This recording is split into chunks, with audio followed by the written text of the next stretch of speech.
मित्र पढ़ दें। देखिए सवाल क्या कह रहा है कि प्रणव ने 10% वार्षिक साधारण ब्याज की दर से 6,23,305 की राशि उधार ली। प्रथम वर्ष की समाप्ति पर वह उधार ली गई मूल राशि की वापसी के लिए 16,390 रुपए चुकाता है। यदि प्रणव दूसरे वर्ष की समाप्ति पर सभी लंबित बकाया राशि का भुगतान करता है, जिसमें प्रथम वर्ष के दौरान अर्जित ब्याज भुगतान भी शामिल है, तो वह दूसरे वर्ष की समाप्ति पर कितना भुगतान करेगा, यह बताना है। मैं ये कह रहा था, देखो 6,23,305 रुपए लिए, 305 ही लिख लो, ज्यादा लंबा लिखने की जरूरत नहीं है। आपको पता है कि जी 10% की रेट से 2 साल में वो 120% हो जाते हैं, यानी 1.2 टाइम्स हो जाता। लेकिन हमने तो चुका दिया 16,390, तो उसका 1 साल का ब्याज यानी 10% से 1.1 टाइम्स घटा देते हैं, क्योंकि हम चुका चुके हैं। मान लो 100 रुपए चुका चुका हूं, मैंने ब्याज पूरे पे लगा दिया, तो जो पैसे ही पहले चुका दिया उसका 1 साल का ब्याज भी तो घटाना पड़ेगा, तो मैंने डायरेक्ट घटा दिया 1.1 टाइम्स।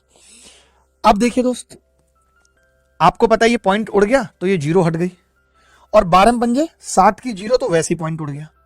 12 पंजे 60 का मतलब यहाँ 6 आ जाएगा, और 6 में से आपको घटाना कितना है दोस्त, 9 घटाना है। तो 16 में से अगर 9 घटाएंगे तो लास्ट में कितना आएगा, 7 यूनिट डिजिट आएगी। 7 वाला उत्तर है। यह सवाल सीजीएल में पूछा गया है।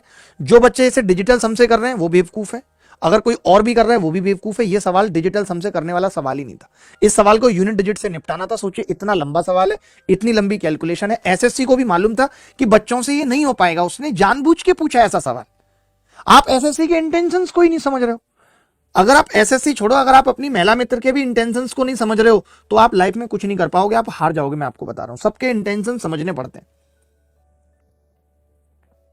देखो अगर आज नहीं पढ़ोगे ना तो जॉब तो दूर हो ही जाएगी, और एक दिन गूगल पे लिखना पड़ेगा what to do after failure.